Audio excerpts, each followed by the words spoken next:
Hey guys, it's me, Micah. This is the Homestead Bandwagon. Just got back from visiting with LS Tractor at the LS Tractor 2023 dealer meeting, and I've got some secret spy footage from you. So this is just some little video snippets I kind of cobbled together, just kind of weaving the camera in between people and getting as much video as I can. What I'm showing here is a lot of prototype stuff, so nothing that's guaranteed to go into production, but cool stuff nonetheless, some ideas they're having. So if you see anything in these videos, you go, man, that's an awesome idea, they should definitely do that. Put that in the comments. LS really likes to get people's feedback. That's why they brought us out and wanted our feedback on some prototype stuff. I'm not showing everything that was at the show, just a couple things that caught my eye. So I'm going to kind of narrate this video and just kind of, through the magic of my extremely rudimentary editing skills here, just kind of snip a video together so you'll listen to me narrate as you watch the video. So that's what's going on, and yeah, that's what we'll do here. I'm sorry, what was that? Oh, this hat?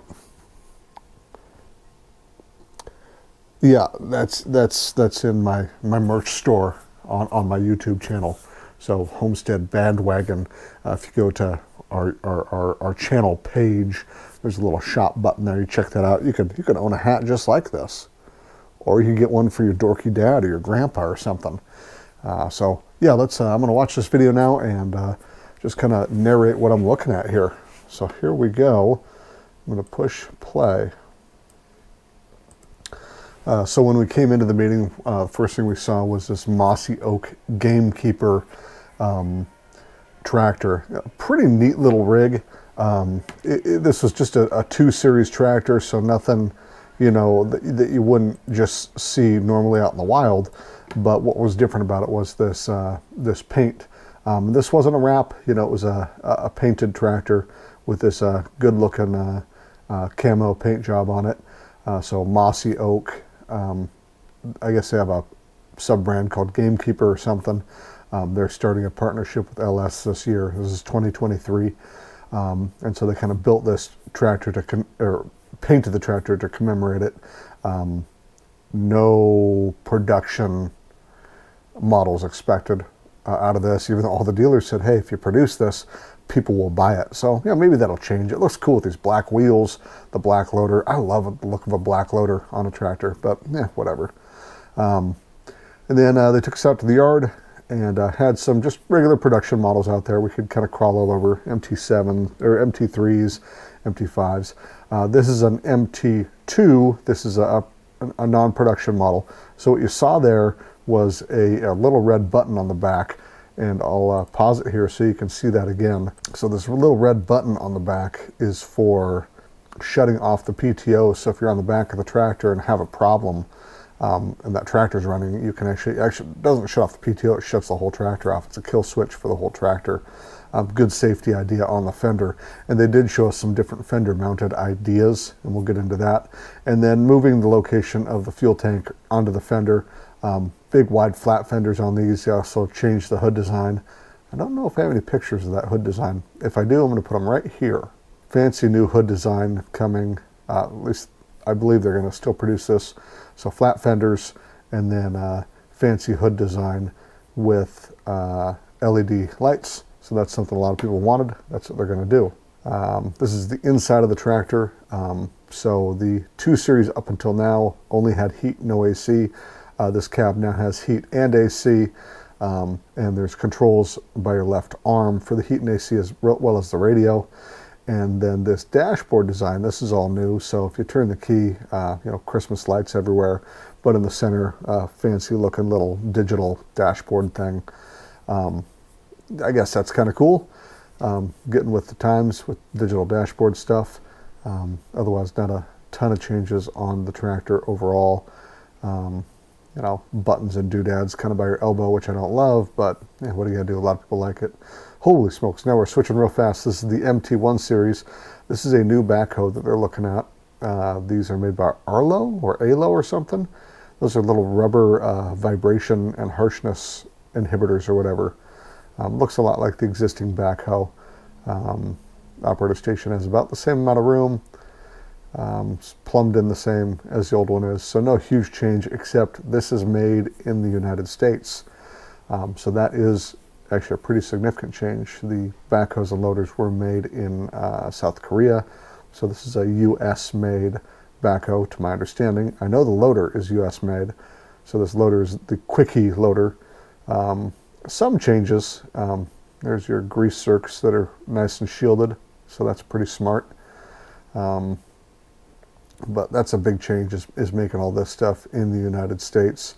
A big problem they've had in the last couple of years. You know, look at those grease zerks there, kind of sticking out on either side of the pin. They're really into grease zerks on these. They talked about them a lot. You know, look at all of the grease zerk locations. Great job placing grease zerks all over it. Anyway, a lot of shortages happened because stuff was made in Korea that couldn't make it over to the States. So their tractors just sitting there unbuilt because they had no loaders or backhoes. This is the front view of the loader. So it's a quick disconnect loader. Great news. You know, jury's out on this design. You know, where the loader connects to the bucket, it's just a direct linkage. The outgoing loader is a 4-link, which is very strong. But everything looks pretty robust on this thing. Same loader lift capacity as the outgoing model. Still, you know, has a quote-unquote quick disconnect from the body, so looks great. And then we get to drive around some tractors. That one you're seeing is the MT3 series with a no feet needed control scheme. We'll show that in a sec.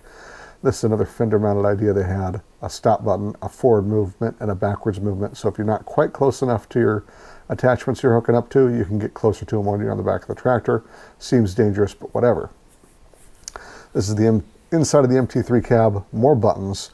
Those buttons give you different modes on this machine. So this machine, when we lay that down, there we go.